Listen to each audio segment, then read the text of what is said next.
Hello everyone, welcome to Saraswati classes 2.0। Friends, जैसा आपको पता है हम प्रीवियस सेशंस कर रहे हैं, तो आज के क्रम में हम लेंगे ईवीएस का सेक्शन एनवायरमेंटल स्टडीज। ईवीएस के पोर्शंस के हम क्वेश्चंस की प्रैक्टिस करने वाले हैं। तो चलिए भाई हम स्टार्ट करते हैं आज के सेशंस को। और जैसा आपको पता होना चाहिए, ये आपके 2012 के ईवीएस का सेक्शन रहेगा। ये प्रीवियस ईयर सेशंस लिए जा रहे हैं। ये एनवायरमेंटल स्टडीज का क्वेश्चन पेपर है, जैसा आप सभी को विजिबल होगा, दिख रहा होगा। आइए हम ये क्वेश्चंस आपके लेते हैं। Answers the following questions by selecting the most appropriate options। आपको बिल्कुल सही विकल्प की तरफ आगे बढ़ना है। अब ये क्वेश्चंस आपके रहेंगे, चलिए देख लेते हैं। In the village of Bihar many farmers do bee keeping and collect honey to earn extra money. The best time to start bee keeping is. Bihar के गांव से किसान अतिरिक्त धन कमाने के लिए मधुमक्खी पालन करके शहद एकत्रित करने का कार्य करते हैं। तो जो मधुमक्खी पालन शुरू करने का जो सबसे अच्छा समय है वो कौन सा है, ये आपके क्वेश्चन पूछे गए हैं। तो चलिए हम इसे देख लेते हैं कि आपका सही ऑप्शन कौन सा होगा। आइए हम बात कर लेंगे। आपके जो क्वेश्चन पूछे जा रहे हैं ईवीएस सेक्शन में हम बात करें तो आपके एनसीईआरटी अप्रोच से क्वेश्चन पूछा जाता है। क्लियर ना? आपके जो क्वेश्चंस होंगे वो एनसीईआरटी से पूछे जाते हैं। तो इस तरीके से जो आपके बात करेंगे ये काफ़ी इंपॉर्टेंट होगा। हम देख लेते हैं कि क्यों कौन कौन सा आपका सबसे हेल्प करेगा। हम बेसिक्स डिस्कस कर लें तो आपकी बात करें 3rd, 4th, 5th की एनसीईआरटी काफ़ी इंपॉर्टेंट है और उससे रिलेटेड क्वेश्चंस आपके एग्जामिनेशन में पूछे जाते हैं। क्लियर? तो ये काफ़ी इंपॉर्टेंट क्वेश्चन की सीरीज है। प्रीवियस ईयर क्वेश्चंस पेपर मैंने लिए हैं, जहां पर आपके ये सभी क्वेश्चंस दिए गए हैं और हम डिस्कस करेंगे आपके क्वेश्चंस कैसे सॉल्व करेंगे। इन सारे क्वेश्चंस की हम डिस्कशन इस टॉपिक में करने वाले हैं। क्लियर ना? तो चलिए भाई आप लोग बने रहेंगे इस सेशन में और हम पूरे क्वेश्चंस की प्रैक्टिस करेंगे।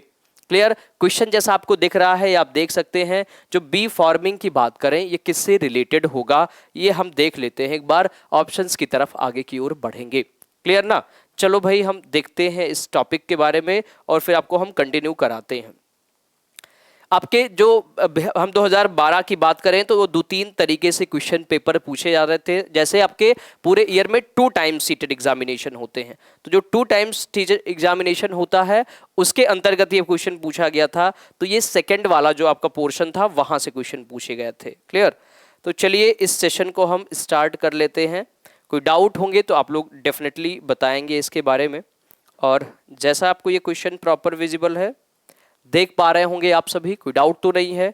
1 सेकेंड कुछ इशू आ रहा है तो इसे हम ओवरकम कर लेते हैं, फिर हम कंटिन्यू करेंगे इस सेशन को। चलो भाई आगे की ओर बढ़ेंगे।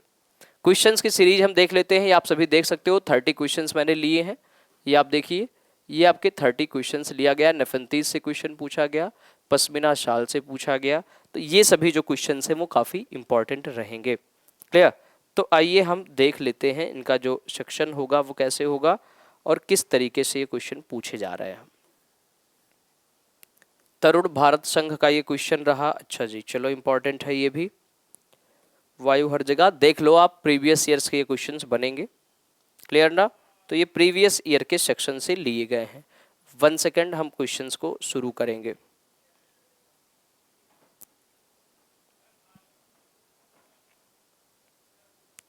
चलिए तो इस सेशन को हम स्टार्ट करें क्या? देख लो भाई आप लोग, ईवीएस सेक्शंस को हम स्टार्ट कर लेते हैं। ये रहा आपका क्वेश्चन और हम आज देखेंगे इस सेशन को पूछा क्या गया है, क्वेश्चन कैसे पूछे जा रहे हैं, आपको हम क्लियर करा देते हैं।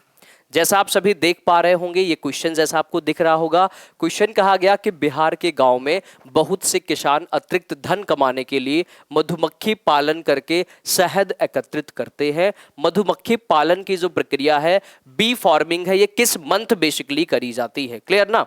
तो बी फार्मिंग की बात करें, जो बी फार्मिंग का टाइमिंग होगा, मधुमक्खी पालन का जो समयांतराल है वो जनवरी से मार्च तक लेकर है। तो आपके जो सही विकल्प होंगे वो कौन से हो जाएंगे? जनवरी टू मार्च का जो टाइम पीरियड होगा वो बी फार्मिंग के लिए सही होगा। जनवरी टू मार्च का time period first is the right option आपके हो जाएंगे। ये बी फार्मिंग के लिए सबसे बेहतर टाइम पीरियड होता है, जिसमें आपकी बात करें रानी मक्खी। क्वेश्चन यहां से पूछा जाता है कि जो आपकी रानी मक्खी होगी वो क्या करती है, बी फॉर्मिंग करेगी, और इसमें कई सारी सैनिक मक्खियां होंगी, सोल्जर जो बीज होती है, जो शहद को अलग अलग चीजों से ढो कर लाती हैं, अलग अलग पेड़ पौधे फूल अलग अलग चीजों से वो शहद को लाती है, जिससे वो मधुमक्खी पालन इसी तरीके से होगा जिससे आपके शहद प्राप्त होते हैं। तो जो फार्मर्स होंगे बी फार्मिंग करेंगे वो जनवरी टू मार्च मंथ में करते हैं। क्लियर? तो ये क्वेश्चंस आपको समझ आ रहे होंगे। चलिए हम नेक्स्ट क्वेश्चन की ओर बढ़ेंगे इसी क्रम में। आइए नेक्स्ट क्वेश्चन देख लेते हैं, आपका सीक्वेंस क्या रहेगा। नेक्स्ट क्वेश्चन की ओर आगे बढ़े। ये आपके नेक्स्ट क्वेश्चन है, select the one which is different from others. इनमें से ऐसे ऑप्शंस को सिलेक्ट करना है जो इसमें से ये डिफरेंट है, कौन से इसमें से अलग होंगे, ऐसे ऑप्शंस को चूज करना है। Select the one which is different from the others. Option देखिए, पेट्रोल, पैराफिन मोम, ग्रीस और कोयला। तो हम बात करें पेट्रोल, पैराफिन वैक्स और ग्रीस, ये सभी क्या है, पेट्रोलियम की चीजें हैं, पेट्रोलियम से रिलेटेड पदार्थ होंगे। जबकि कोल की बात करें, कोयला, कोयला इन सब में डिफरेंट है, सबसे अलग होगा। जो कोल माइंस है ये सबसे अलग होंगे। तो आपके ये ऑप्शंस पूरी तरीके से सही हो जाएंगे। क्लियर ना? चलिए ये ऑप्शंस क्या रहे, बिल्कुल सही रहे। राइट वन ऑप्शन आपका होगा कोल हो जाएगा। समझ आ रही है बात? कोई इशू तो नहीं है।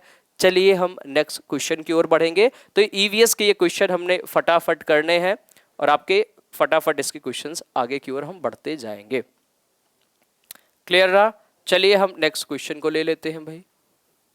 नेक्स्ट क्वेश्चन आपका क्या रहेगा, ये इरेज कर दे यहां से। चलो हम नेक्स्ट क्वेश्चन की ओर बढ़ लेंगे। चलिए ये क्वेश्चन आपके ईवीएस सेक्शन से काफी पूछे आते हैं। नेपंथीज के बारे में, घटपरड़ी का पौधा ये कहां से संबंधित है, ये क्वेश्चन ज्यादातर आपके एग्जामिनेशन में पूछे गए हैं। क्लियर? हम बात करें घटपरड़ी के पौधे से, क्वेश्चंस आप सभी को प्रॉपर विजिबल हो रहा होगा, सबको प्रॉपरली दिख रहा होगा।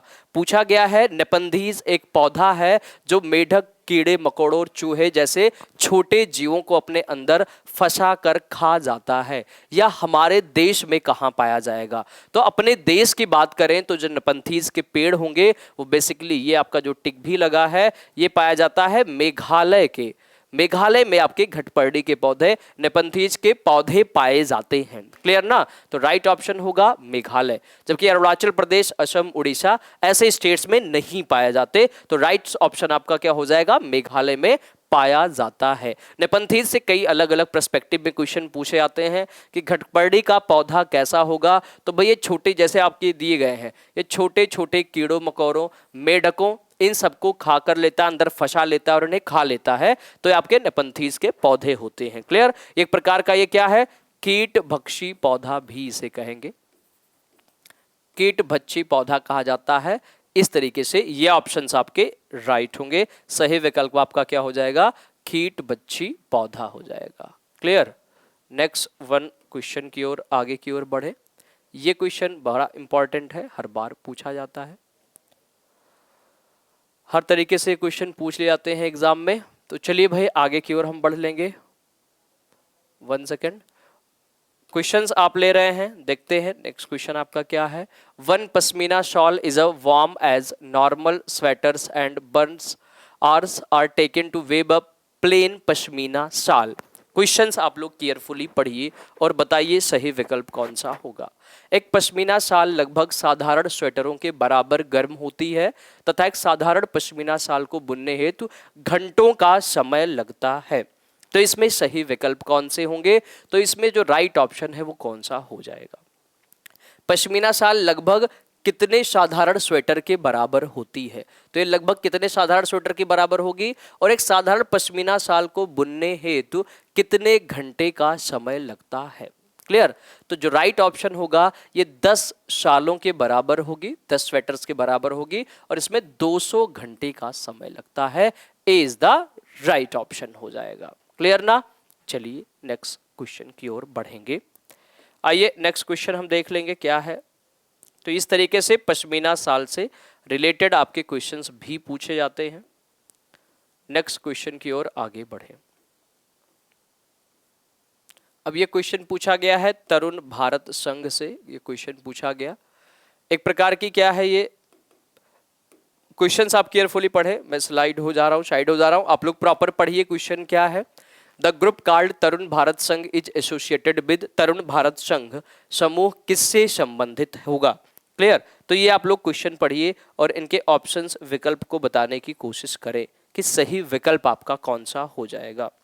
तरुण भारत संघ की बात करें तो तरुण भारत संघ से संबंधित विकल्प क्या है? ये पुरानी झीलों के पुनर्निर्मित करने से संबंधित है, ये विशेष रूप से सक्षम बच्चों को सिखाने में मदद करने से है, ये स्कूलों में दोपहर का पका हुआ भोजन उपलब्ध करवाने से है, या आर्थिक रूप से कमजोर वर्गों के निशुल्क कोचिंग संस्थाओं के चलाने से ये संबंधित होंगे।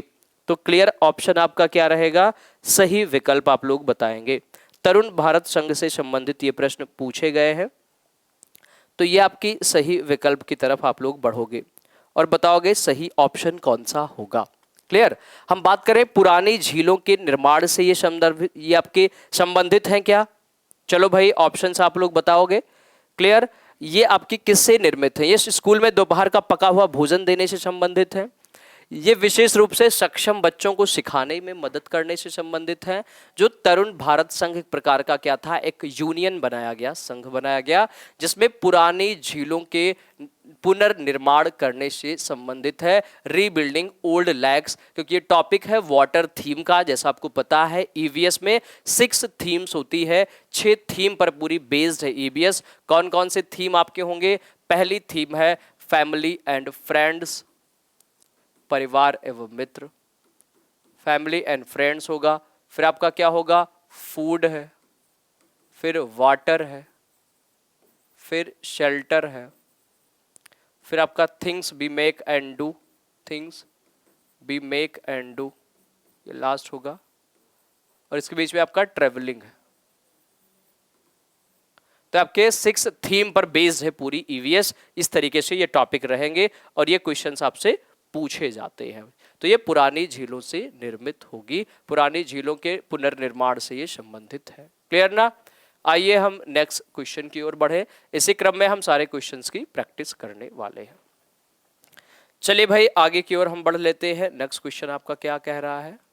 ये क्वेश्चंस आपके बड़े इंपॉर्टेंट हैं, ऐसे क्वेश्चंस पूछे जाते हैं। ये शेल्टर से रिलेटेड क्वेश्चन है, आवास से संबंधित ये प्रश्न रहेगा। ये क्वेश्चन आपसे पूछा गया, क्वेश्चंस आप केयरफुली पढ़ेंगे। Select from the following the characteristics of the house of Leh and Ladakh. निम्न में से लेह और लद्दाख के मकानों की जो विशिष्टता क्या है, विशेषता क्या है basically? Slanting wooden roofs made of tree trunks, भाई पेड़ के तनों से बनी लकड़ी की ढालू छतें होंगी। ग्राउंड फ्लोर विदाउट विंडो, निचली मंजिले में कोई खिड़की नहीं है। Thick walls made of stones mud and lime, पत्थर मिट्टी और चूने से मोटी दीवारें हैं। या वुडन फ्लोर्स, लकड़ी की फर्शें होंगी। तो लेह और लद्दाख के मकानों की विशिष्टता क्या है, विशिष्टताओं में क्या होगा? ऑप्शंस आपके सही कौन से होंगे?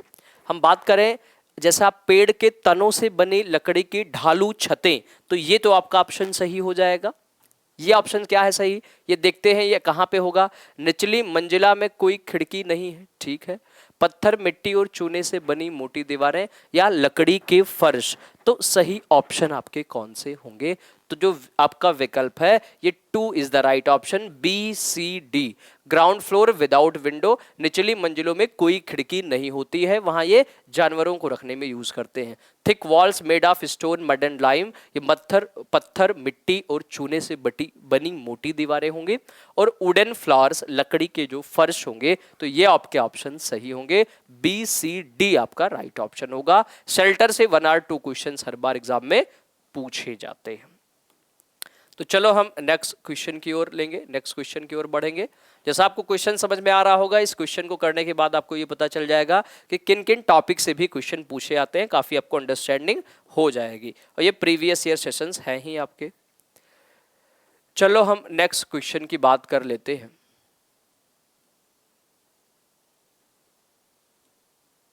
चलिए नेक्स्ट क्वेश्चन को हम देख लेंगे। चलिए, growing the same crop over and over using so many chemicals makes the soil एक ही तरह की बार बार फसल को उगाने और बहुत से रसायनों के प्रयोग करने से मृदा कैसी हो जाएगी? जैसे फर्टाइल लिखा है, उपजाऊ हो जाएगी, बैरन बंजर हो जाएगी, किसी विशेष फसल के लिए उपयोगी बन जाएगी, या सिंचाई के लिए उपयुक्त होगी। भाई बार बार हम किसी एक लैंड पे, किसी एक भूमि में फसल को उगा रहे हैं और बार बार केमिकल्स का यूज कर रहे हैं, तो केमिकल होने से यूज क्या होगा? केमिकल का यूज करने से होगा क्या? जो मृदा है उसकी उर्वरा शक्ति नष्ट हो जाएगी, उसकी फर्टिलिटी कम हो जाएगी, और ऐसी लैंड, ऐसी भूमि क्या होगी? बंजर भूमि कहलाएगी, बैरन हो जाएगी। क्लियर? सॉइल इरोजन के कॉन्सेप्ट से भी क्वेश्चन पूछते हैं, मृदा अपरदन के कॉन्सेप्ट से भी क्वेश्चन पूछा जाता है। तो क्वेश्चंस आपको समझ आ रहे होंगे। नेक्स्ट क्वेश्चन की ओर आगे बढ़ेंगे। क्लियर? चलिए आइए इसी क्रम में हम नेक्स्ट क्वेश्चन को लेते हैं। नेक्स्ट क्वेश्चन देखेंगे भाई, ये इंपॉर्टेंट क्वेश्चन है, मधुबनी पेंटिंग से क्वेश्चन पूछा गया है। जो बिहार की ये आर्ट एंड कल्चर है, बिहार की एक प्रसिद्ध वास्तुकला है, जिसके अंतर्गत ये क्वेश्चन पूछे जाते हैं। पूछा गया, for making Madhubani painting the artist use, Madhubani चित्रों को बनाने के लिए चित्रकारों द्वारा किसका उपयोग किया जाता है, या उपयोग किए जाने वाले रंग होते हैं? कौन कौन से रंग होंगे जिनमें मधुबनी पेंटिंग को बनाने में यूज होगा? ऑप्शंस आप सभी पढ़ेंगे। स्पेशली मेड पोस्टर कलर्स, विभिन्न प्रकार के, विशेष प्रकार के पोस्टर कलर्स का प्रयोग करेंगे। ऑप्शंस आप लोग देखिए और बताइए। अति उत्तम गुणवत्ता के फाइबर पेंट्स का यूज होगा, fibre paints of very good quality. Paints made by dissolving silver and gold, सोने चांदी के घोल बनाकर किए गए पेंटिंग, और पीसे हुए चावल के रंगीन पेंटिंग। तो आप लोग सही विकल्प की ओर आगे बढ़ेंगे। तो जैसा आपको पता भी है कि जो पीसे हुए चावल के पेंटिंग बनाई जाती है वो कहाँ से रिलेटेड है? पीसे हुए चावल के रंगीन घोल की जो पेंटिंग करते हैं वो आपकी मधुबनी पेंटिंग में यूज होती है। Coloured paste of powdered rice, D is the right option, fourth option is the right होगा, चौथा विकल्प आपका पूरी तरीके से सही होगा। क्लियर ना? तो ये आपके रहेंगे क्वेश्चंस। समझ पा रहे हैं भाई आप सभी को? तो आप लोग देखते रहिए और लास्ट तक क्वेश्चंस बने रहेंगे। लास्ट तक हम क्वेश्चन करेंगे, 30 क्वेश्चंस हम करने वाले हैं। आइए, ये काफी अच्छा क्वेश्चन रहेगा और ये साइंस से क्वेश्चन लिया गया है। क्वेश्चन कहाँ से है? साइंस से लिया गया है। पूछा गया है, निम्न रोगों का ऐसा कौन सा समूह है? Select from the following a group of disease which from mosquito या काज्ड बाई मॉस्किटो। निम्न में से रोगों का वह कौन सा समूह है जो मच्छरों के द्वारा फैलता है? तो सही ऑप्शंस आप बताएंगे भाई। Malaria, dengue, cholera. तो कॉलरा जो है मच्छरों के द्वारा नहीं फैलता। मलेरिया, चिकनगुनिया, मियादी बुखार, टाइफाइड, टाइफाइड मच्छरों द्वारा होता है नहीं। फिर dengue, malaria, chikungunya, malaria, cholera, typhoid. तो आप लोग विकल्प बताने की कोशिश करिए और बताइए सही ऑप्शन कौन सा होगा। चलिए हम बात करें ये क्वेश्चन के ऑप्शंस क्या होंगे। सही ऑप्शंस आप लोग बताने की कोशिश कर सकते हैं। क्लियर? हम बात करें जो राइट ऑप्शन होगा वो क्या होगा, तो इसमें जो सही विकल्प है भाई, डेंगू किससे होता है? मच्छरों से होगा। क्लियर? मलेरिया मादा एनाफ्लीज मच्छर के काटने से, प्लाज्मोडियम एक प्रकार की प्रोटोजोआ से मलेरिया होगा, और चिकनगुनिया की बात करें तो चिकनगुनिया भी मच्छरों से ही होता है। तो आपके थर्ड वाला जो ऑप्शन होगा वो बिल्कुल सही ऑप्शन होगा। भाई यहाँ पर हैजा मच्छरों से नहीं होता, यहाँ पर मियादी बुखार, टाइफाइड मच्छरों से नहीं होता। तो सी या third is the right option होगा, तीसरा विकल्प सही होगा। क्लियर ना? आगे की ओर बढ़ते हैं भाई। इसी क्रम में, इसी सीक्वेंस में हम नेक्स्ट क्वेश्चंस को लेने वाले हैं। नेक्स्ट क्वेश्चंस आप देखोगे और ऑप्शंस आप बताएंगे। पूछा गया, select the correct characteristics of petroleum. Clear? हाँ जी, पूछा गया select the correct characteristics of petroleum. Petroleum से संबंधित कौन सा कथन सही होगा? ऑप्शंस देखें। Smelly thick dark coloured oil, बदबूदार गाढ़ा गहरे रंग का तेल। फिर स्मेली थिन पेल लिक्विड, बदबूदार पतला पीला द्रव। नेक्स्ट होगा pleasant smelling thin blue coloured.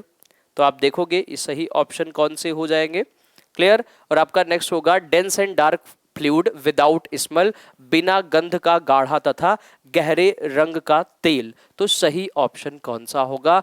इसमें जो आपके ऑप्शन होंगे dense and dark fluid without smell. जो पेट्रोलियम होते हैं वो आपके डेंस और डार्क होंगे, फ्लूइड होगा एक तरल पदार्थ होगा, विदाउट स्मेल वाला होगा। क्लियर ना? तो ये आपके पेट्रोलियम के सही अभिलक्षण हैं, ये इसके अभिलक्षण होते हैं। क्लियर?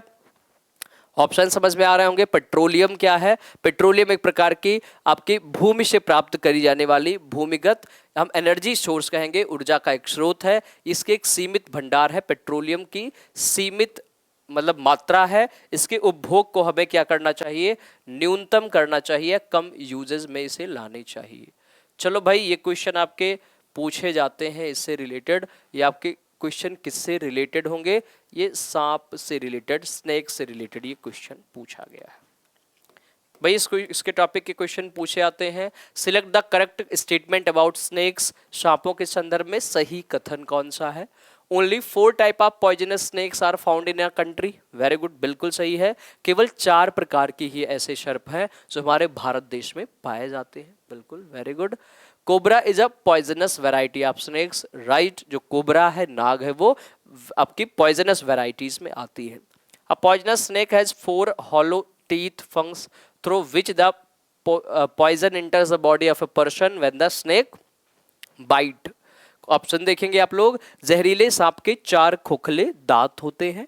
जब सांप किसी व्यक्ति को काटता है तो जहर इन खोखले दांतों से उसके शरीर में चला जाता है। क्लियर ना? तो चलिए आप लोग देखकर बताएंगे किस तरीके से ऑप्शन सही होगा। नेक्स्ट वन है medicine for snake bite is made for the snake's poison. सांप के कांटे की दवाई सांप के जहर से ही बनाई जाती है। तो सही ऑप्शन कौन सा होगा? जैसा आप सभी को पता होना चाहिए, ये कहा है कि only 4 type of poisonous snakes are found in India. Only 4 type नहीं, बेसिकली हम बात करें 4 टाइप के स्नेक्स ही पाए जाते हैं। हमारे देश में केवल 4 प्रकार के जहरीले सांप पाए जाते हैं। तो सही ऑप्शन कौन सा होगा? सही ऑप्शन आपका बी है, पॉइजनस नेचर का है कोबरा। सही है। पॉइजनस स्नेक के 4 खोखले दांत होंगे। जब किसी सांप व्यक्ति को काटेगा तो जहर इन खोखले दांतों से सिर में चला जाएगा। ये भी ऑप्शन सही है। और सांप के कांटे की दवाई सांप के जहर से ही बनाई जाती है। बी सी डी ऑप्शन सही होगा। ये 2 इज द राइट ऑप्शन होगा। बी सी डी ये सही है। वंत जो पहला है ये सही नहीं है। 4 प्रकार के सांप पाए जाते हैं, 4 प्रकार के जहरीले सांप नहीं पाए जाते। क्लियर ना? तो चलिए बी सी डी होगा, क्योंकि ए बी सी डी तो ऑप्शन है ही नहीं। तो आइए ये बी वाला ऑप्शन, सेकंड ऑप्शन सही हो जाएगा। चलो इसी क्रम में हम नेक्स्ट क्वेश्चन की ओर बढ़ेंगे। इरेज कर लेते हैं भाई इसे यहीं पे। नेक्स्ट क्वेश्चन की ओर आगे बढ़ते हैं। देखते हैं नेक्स्ट क्वेश्चन आपका क्या रहे। ये आपका क्वेश्चन है। ये देखिए भाई, ये क्वेश्चन पूछा गया है। ये ईवीएस का क्वेश्चन है। ऐसे क्वेश्चंस आपको मिलते हैं, एटलीस्ट 1 और 2 क्वेश्चंस मिलते हैं। अब ये आपका जो क्वेश्चन पूछा गया, आप लोग केयरफुली पढ़िए और बताइए। A portions of railway time table of the route of the express train is a given below. ये जो आपके ट्रेन के टाइम पीरियड के दिए गए हैं, तो ये क्वेश्चन आपसे इस तरीके से पूछा गया है। ये स्टेशन दिया गया है, स्टेशन का name, arrival time, departure time, distance क्या है। As per above information the distance between Surat and Madgaon and the time taken to the cover this distance by the train respectively. उपयुक्त सूचना के आधार पर सूरत और मडगांव के बीच की दूरी तथा ट्रेन द्वारा इस दूरी को तय करने में लगा समय क्रमशः होगा। पूछा क्या गया है कि सूरत से मडगांव ट्रेन द्वारा ट्रेवल की गई दूरी को तय करने में लगा समय। भाई लगा समय चाल बराबर होता है speed is equal to distance upon time. चाल बराबर दूरी बटे समय होता है। टाइम ड्यूरेशन पूछा है। अगर हम बात करें, अब टाइम देख लेते हैं। टाइम पूछ रखा है अगर, तो आप टाइम देखिए कि चाल बराबर क्या होगा, दूरी बटा समय के कॉन्सेप्ट्स लिए जाएंगे। क्लियर ना? सूरत एवं मडगांव के बीच की दूरी की हम बात करें तो भाई सूरत एवं मडगांव के बीच की दूरी कितना है? 1509 किलोमीटर डिस्टेंस है, वो 500 किलोमीटर डिस्टेंस है। तो आपका कितना रिमेन रहेगा, कितना 530 है ना, सॉरी 530 है, वो 1509 है और ये 1509 किलोमीटर डिस्टेंस रखता है, ये 530 किलोमीटर डिस्टेंस रखता है। क्लियर। क्वेश्चंस कैसे पूछे गए हैं आप लोग देखेंगे। सूरत एवं मड़गांव के बीच की दूरी ये 530 किलोमीटर पे है, ये 1509 किलोमीटर पे है। तो दोनों को सब्ट्रैक्ट कर लेंगे तो कितना आएगा, ये 9, ये 10 में से 3 जाएगा 7, ये आपका 14 में से 5 जाएगा 9, 979 किलोमीटर डिस्टेंस आ गई। अब ये क्या आ गया, दूरी आ गई, डिस्टेंस आ गई। क्लियर ना। हम चाल बराबर दूरी बटे समय की बात करते हैं। भाई पहुंचने में जो लगा समय है कितना होगा, लगे समय की बात करें तो ये 4:15, 16:15 पे चला है, 16:20 पे पहुंचा है। सॉरी अराइवल टाइम है, डिपार्चर टाइम की बात करें सही है। ये पहुंचने में लगा समय 16:15 से अराइवल हुआ है और 7:35 तक अराइवल हुआ है। क्लियर ना। तो ये आपका टाइम ड्यूरेशन लग गया। तो इसमें 4:15 से 7:35 तो आपका कितना होगा, आप लोग बताइए, काउंट करिए। भाई 16:15 का मीनिंग क्या है, इवनिंग में 4 बजे। क्लियर। तो 4 से 8 बजे का टाइम पीरियड कितना होगा, 7 घंटे 45 मिनट, 7:45 पीओ टाइम पीरियड हो गया आपका। क्लियर। और हम बात करें नेक्स्ट मड़गांव की, ये 7 आवर 35 मिनट ये हो गया। तो ओवरऑल कितना हुआ, 7 7 14 हो गया और 45 और 30 कितना होगा, तो आपका कितना हो जाएगा, 80 हो जाएगा। तो 15 आवर 20 मिनट आएगा। कितना होगा, 15 आवर 20 मिनट। तो ये क्या आपका आ गया, ये टाइम, ये बेसिकली क्या कहे, ये टाइम ड्यूरेशन आ गया, ये समय आ गया 15 घंटे आपका 15 मिनट, सॉरी ये 15 मिनट आएगा, 15 घंटे 15 मिनट। तो सही ऑप्शन कौन सा होगा, 979 आपका क्या आ रहा है, ये डिस्टेंस आ रहा है। चलिए, और हम बात करेंगे टाइम ड्यूरेशन 15 आवर 15 मिनट आ रहा है। तो ये जो आपके ऑप्शंस होंगे, ऑप्शंस आप यहां देखेंगे और सही विकल्प बताएंगे। तो 15 आवर 15 मिनट ये देख रहे होंगे आप लोग, और ये आपका क्या है 979। तो राइट ऑप्शन कौन सा हो जाएगा, 979 15 hour 15 minutes, A is the right option. समझ पा रहे हैं, 15 आवर 15 मिनट हो जाएगा और आपका 979 आपका ये डिस्टेंस हो जाएगा। Very good. तो इस तरीके से ये क्वेश्चंस आप समझ पा रहे होंगे, A is the right option. Clear. तो ऐसे ही बेसिक क्वेश्चंस पूछे आते हैं आपके डिस्टेंस, टाइम और आपका स्पीड से। स्पीड इज इक्वल टू होगा चाल बराबर डिस्टेंस अपॉन टाइम, दूरी बटे समय होगा। क्लियर। चलिए हम नेक्स्ट क्वेश्चन की ओर आगे के क्रम में बढ़ेंगे। ये आपका क्वेश्चन रहा, ये क्वेश्चन पूछा जाता है। ये कई सारे क्या है, अलग अलग कंट्री से आए हुए विभिन्न प्रकार के जो विदेश यात्री कहेंगे, क्वेश्चन पूछा गया। एनसीईआरटी का क्वेश्चन है कि Al Biruni from a country now called, Al Biruni जिस देश से आया उसका नाम क्या था। ऑप्शंस आपके हैं अफगानिस्तान, बांग्लादेश, उज्बेकिस्तान और ओमान। तो राइट ऑप्शन आपका क्या होगा। हम बात करें अल बरूनी एक क्या है, बेसिकली ये अरबियन कंट्री का एक क्या था, यात्री था। और अरबियन कंट्री का यात्री जो भारत आया, जिसने भारत की भ्रमण करी है। तो इसके क्वेश्चंस इस तरीके से पूछे आते हैं कि अल बरूनी किस कंट्री से है जो भारत आया था और भारत में आके उसने यात्रा की, भारत में आके कई उसने किताबें भी लिखी, भारत के बारे में बड़ी सारी चीजें उसने की है।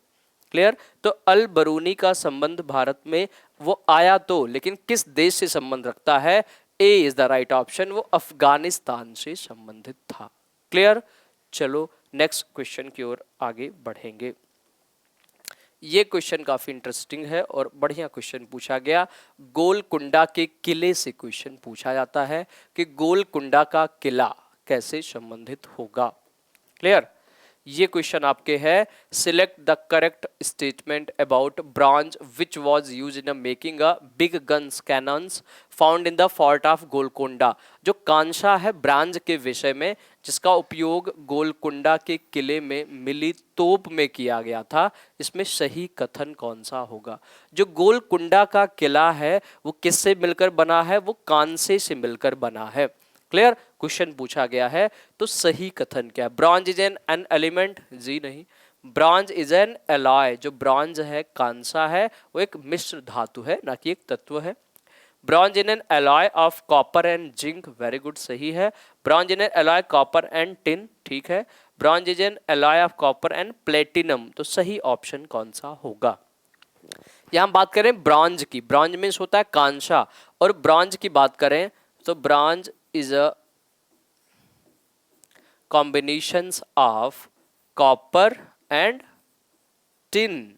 वही आपसे पूछे कॉपर एंड जिंक, इसमें लिखा हुआ है is the combination of Bros, यहां गलतियां करते हैं लोग। ब्रॉस मीन्स होता है पीतल, पीतल का जो कॉम्बिनेशन है कॉपर एंड जिंक का है 80% 20%, जबकि ब्रॉन्ज की बात करें कॉपर 80% और टिन 20%। ये ब्रॉन्ज है, ये कांसा है, इसे कांसा कहेंगे। और जो गोलकोंडा का किला है वो ब्रॉन्ज से मिलकर बना हुआ है। क्लियर ना?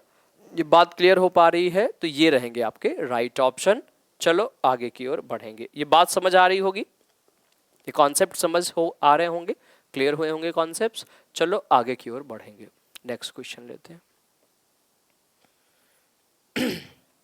तो copper and tin is the combination of is a alloy, ये किसका एलॉय होगा? ये ब्रॉन्ज के कंपोनेंट्स होंगे, ब्रॉन्ज से रिलेटेड है ये। क्लियर? नेक्स्ट क्वेश्चन आपका क्या कह रहा है? ये आपका साइंस का क्वेश्चन है, फ्रिक्शन कॉन्सेप्ट को लेकर के। फ्रिक्शन का कॉन्सेप्ट क्या है? क्वेश्चंस केयरफुली रीड करिए और सही ऑप्शंस की तरफ बढ़ेंगे। While discussing about friction, a teacher gave a number of examples to explain the concept. घर्षण के विषय में एक शिक्षिका ने संकल्पना की व्याख्या करते हुए बहुत से एग्जाम्पल दिए, कई सारे एग्जाम्पल्स, कई सारे उदाहरण दिए। क्लियर ना? फिर क्वेश्चन है आपका, some of the examples where friction is a useful in our day to day life is a quoted by the teacher और गिवन बिलो। घर्षण के विषय में चर्चा करते समय एक शिक्षिका ने संकल्पना की व्याख्या करते हुए कहा, इनमें से कुछ ऐसे एग्जाम्पल्स उसने दिए जिससे घर्षण हमारे दैनिक जीवन में उपयोगी है। उस शिक्षिका ने कक्षा में दिए गए हैं वो कौन से ऑप्शन होंगे? We are able to write because of friction between the tip of the pen and the paper. हम पेन की नोक और कागज के बीच घर्षण होने के कारण ही लिख सकते हैं। चलो सही ऑप्शन है। We are able to walk because of friction between our feet and the ground. हम फर्श पर हमारे पैरों और फर्श के बीच घर्षण के कारण चल पाते। ठीक है। A ball throw vertically upward comes back to us due to friction. ऊर्ध्वाधर ऊपर फेंकी गई वस्तु या बॉल नीचे फ्रिक्शन के कारण आती है, जैसा आपको पता होना चाहिए। यह ऑप्शन नहीं होगा क्योंकि ड्यू टू ग्रेविटी, ग्रेविटी के कारण कोई वस्तु, कोई बॉल पृथ्वी पर नीचे अपनी ओर आकर्षित करेगा।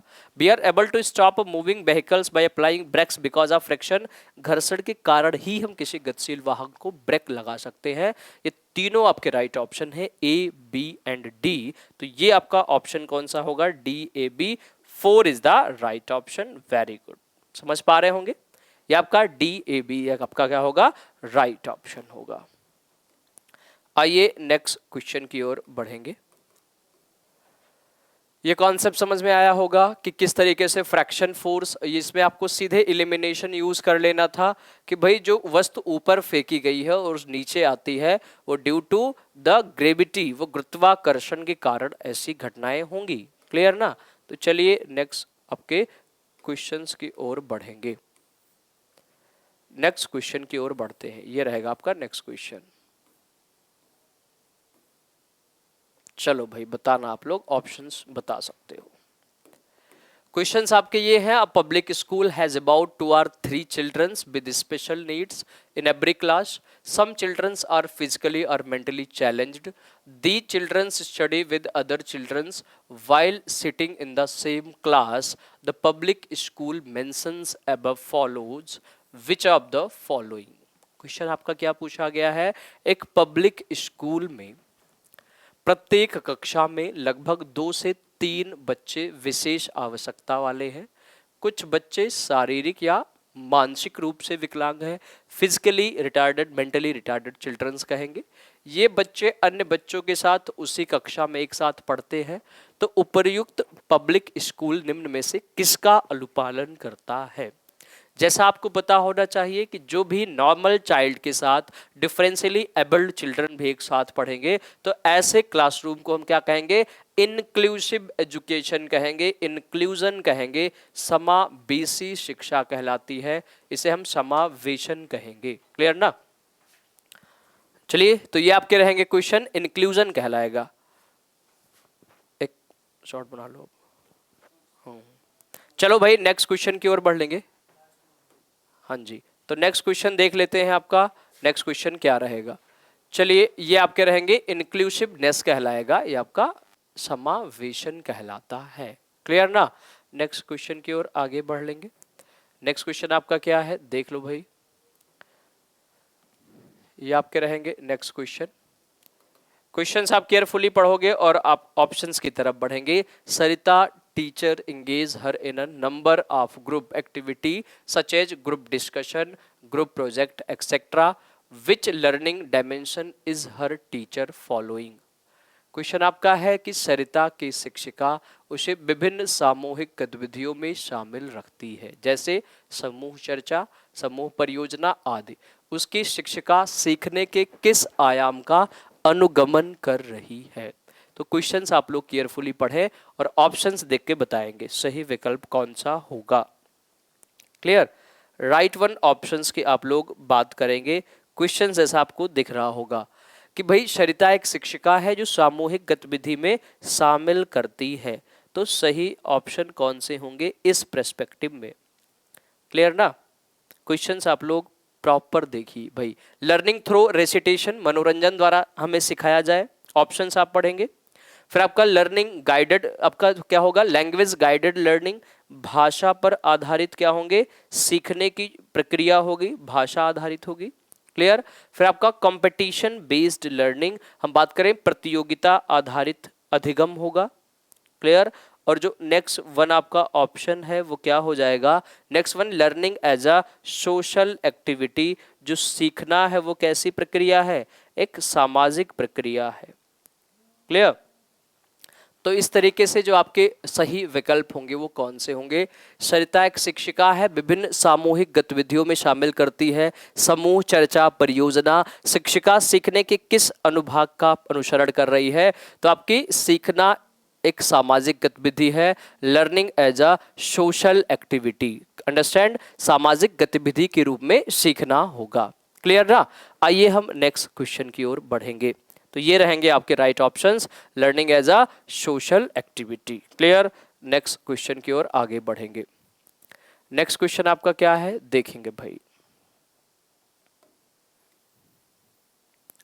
नेक्स्ट क्वेश्चन आप देखिए और ऑप्शंस बताओगे। क्वेश्चन क्या है, a science exhibition was organised in a Rohan's school, it was organised with an object which in your view is the most appropriate objective.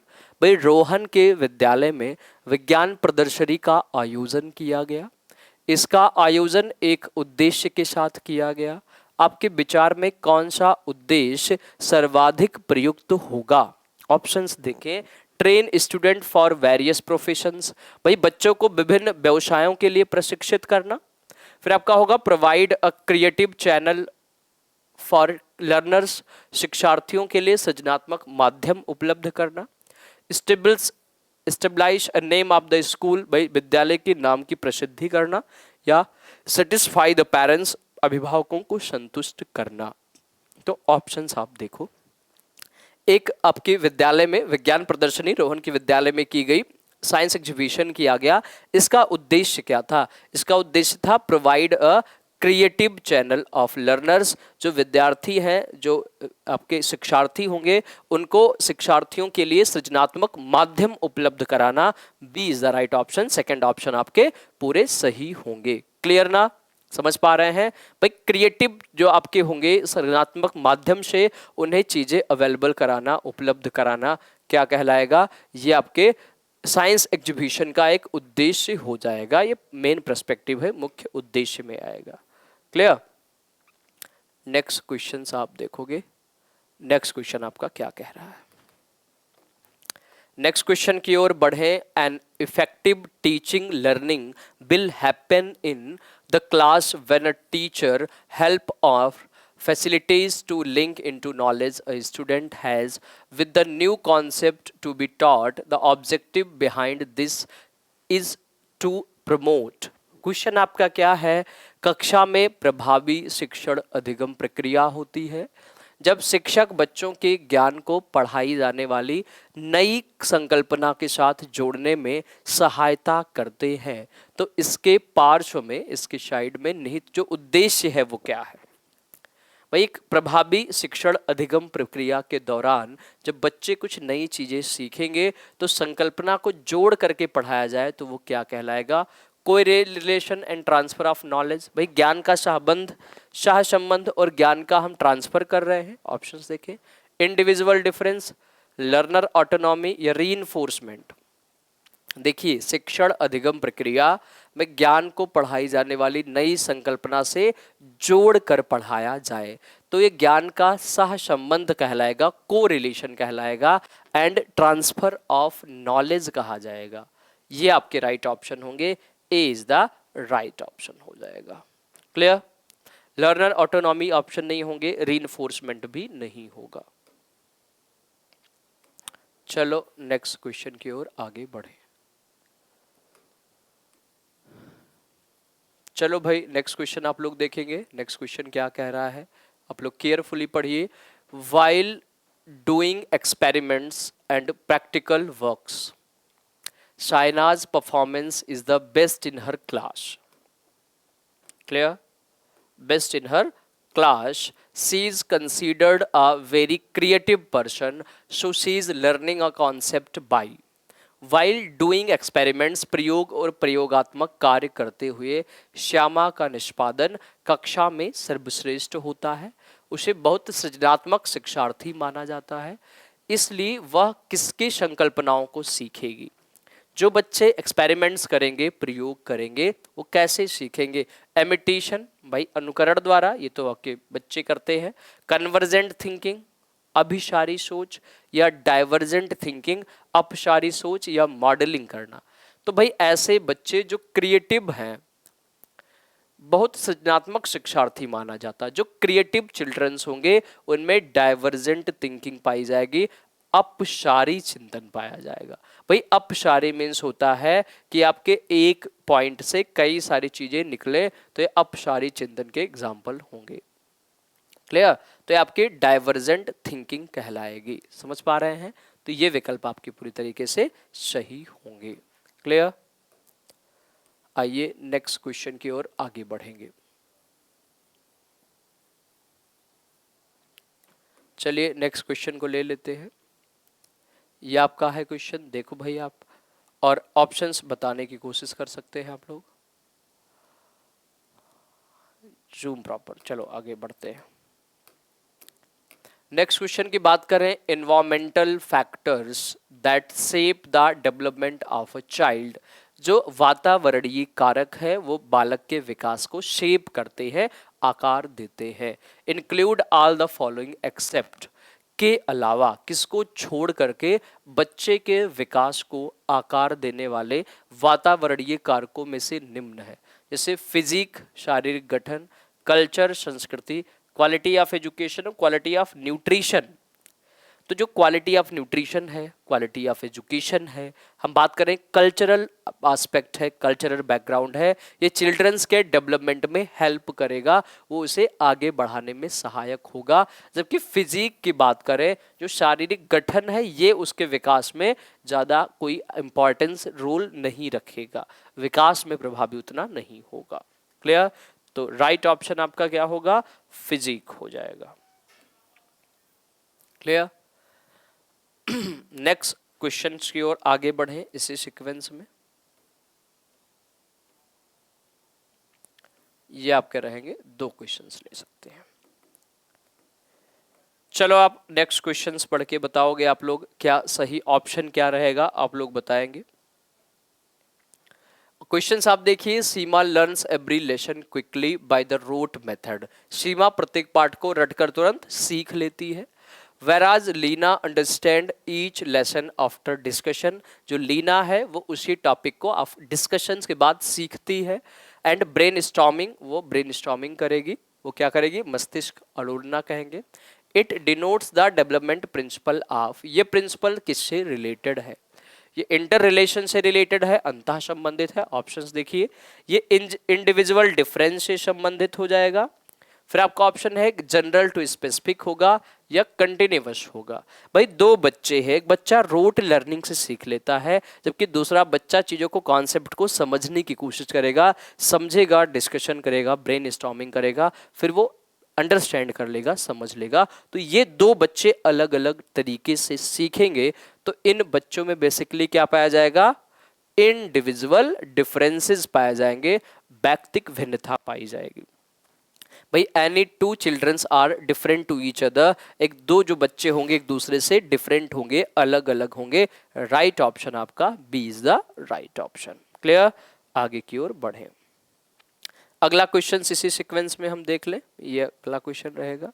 ये देखिए भाई आप लोग, हाँ ये दोनों एक दूसरे से रिलेटेड है। जैसा नेक्स्ट क्वेश्चन आप देख पा रहे होंगे, in a cooperative learning older and more proficient student assist younger and lesser skilled student, this lead to.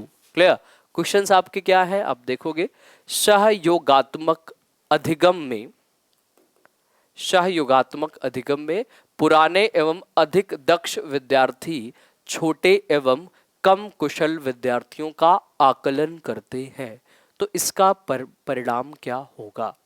भाई higher achievement and self esteem, उच्च उपलब्धि और स्वगरिमा, next one option higher moral development, उच्च नैतिक विकास। फिर आपका होगा कॉन्फ्लिक्ट बिटवीन द ग्रुप्स और इंटेंस कंपटीशन, समूहों में द्वंद्व होगा, ये आपका क्या हो जाएगा, ये ऑप्शन नहीं लगा हुआ है, कि आपके गहन प्रतियोगिता। तो आप सही विकल्प की ओर बताओगे, राइट ऑप्शन क्या होगा।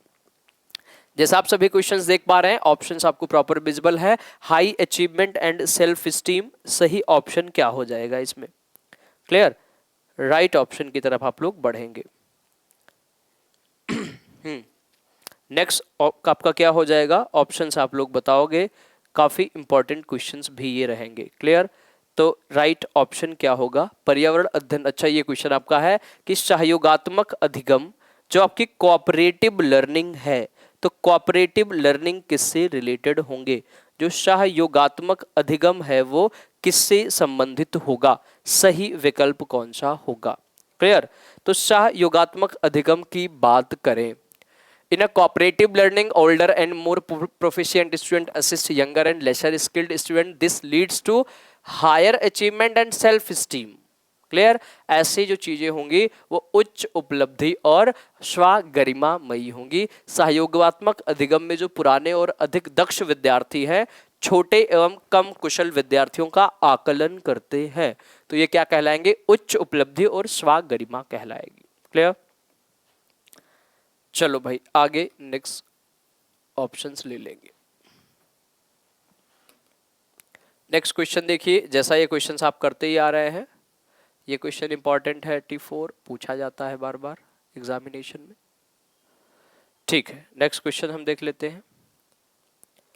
नेक्स्ट क्वेश्चन आपका है, dyslexia is associated mainly with difficulties in, dyslexia की जो समस्या है वो किससे संबंधित है, तो dyslexia is related to speaking, ये किससे रिलेटेड होगा, डिसलेक्सिया भाई ये बोलने से संबंधित, क्या कहेंगे, ये बोलना और लिखना सुनना नहीं, डिसलेक्सिया जैसा आपको पता है।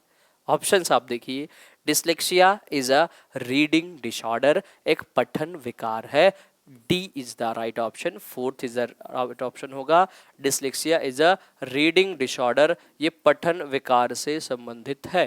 क्लियर ना, तो ये आपका राइट ऑप्शन हो जाएगा, 4 इज द राइट। क्लियर, चलो नेक्स्ट क्वेश्चन की ओर बढ़े। आइए नेक्स्ट क्वेश्चन देख लेते हैं।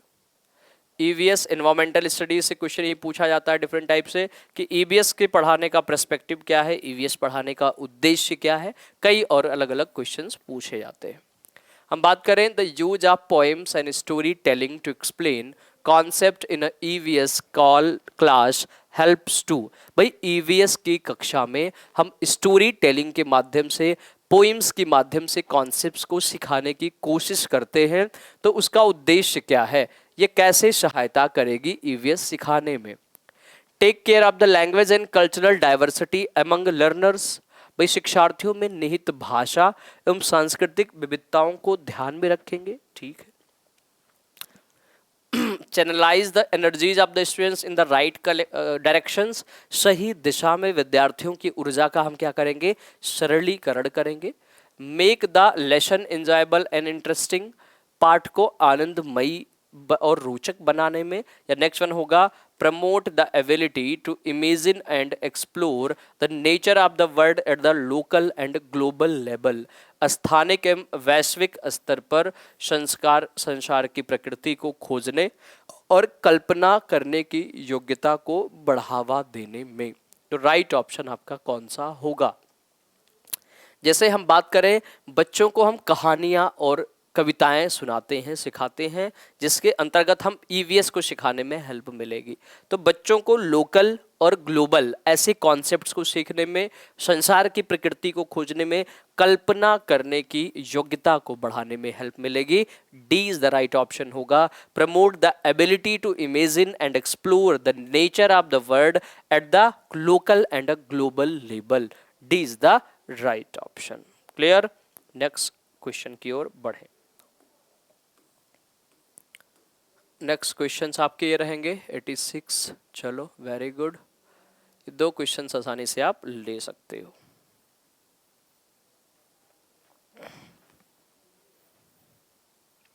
आइए नेक्स्ट क्वेश्चंस देख लेंगे।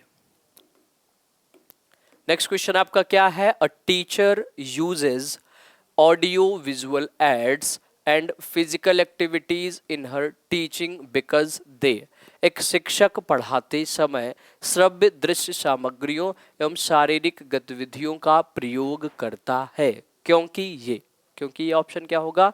फैसिलिटेट इफेक्टिव असेसमेंट, वह शिक्षार्थियों की दिशा परिवर्तन प्रभावी आकलन को सुगम बनाए, ठीक है।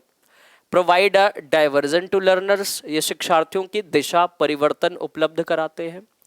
Utilise maximum number of sense of enhance learning, अधिगम वृद्धि में अधिकतम इंद्रियों का उपयोग करते हैं। या provide relief to the teachers, शिक्षक को आराम उपलब्ध कराते हैं। तो राइट ऑप्शन कौन सा होगा? हम बात करें ऑडियो विजुअल, जो कई तरीके से टीचिंग एड्स है, इनका यूज क्या है? ऑडियो विजुअल टीचिंग एड्स का यूज है बेसिकली कि बच्चों के हर टाइप के जो सेंस ऑर्गन्स है, सेंसेस हैं, इनका यूज करना। Utilise maximum numbers of senses to enhance learning, जो डिफरेंट टाइप के सेंस ऑर्गन्स हैं, इनकी लर्निंग को एनहांस करने में इनके मैक्सिमम यूज करना ही क्या कहलाएगा? ऑडियो विजुअल का प्रॉपर यूज कहलाएगा। तो आपका सी इज द राइट ऑप्शन। तीसरा ऑप्शन आपके सही होंगे। नेक्स्ट क्वेश्चंस आपके दिखेंगे, ये देखिए। नेक्स्ट क्वेश्चंस आप देख लो। चलो ठीक है, ऑप्शंस बताओगे, इससे रिलेटेड आप एनालिसिस करेंगे। नेक्स्ट क्वेश्चन आपका क्या है? The best way to assess a child at primary level is to use, प्राथमिक स्तर पर बच्चे का आकलन करने का सर्वश्रेष्ठ तरीका क्या है? किसका यूज हम करेंगे? जैसे portfolio, periodic test, home assignments या समेटिव असाइनमेंट्स, आप लोग बता सकते हैं। राइट ऑप्शन आपका क्या हो जाएगा? Best way to assess a child at primary level, प्राथमिक स्तर पर हम बच्चे का क्या कर रहे हैं? आकलन कर रहे हैं। तो सही ऑप्शन कौन सा होगा? क्लियर? तो जैसा आप सभी बता रहे हैं भाई, आप लोग बताएंगे सही ऑप्शन कौन सा हो जाएगा। सही ऑप्शंस की ओर हम आगे बढ़ेंगे। क्लियर? तो हम बात करें बेसिकली बच्चों के प्राइमरी लेवल पे बच्चों की असेसमेंट हम करेंगे, तो ये किससे रिलेटेड होगा? ये आपका रिलेटेड होगा पोर्टफोलियो। पोर्टफोलियो से बच्चे के हम असेस कर सकते हैं, असेसमेंट कर सकते हैं। क्लियर ना? राइट ऑप्शन होगा पोर्टफोलियो। क्लियर? चलो नेक्स्ट की ओर बढ़ेंगे।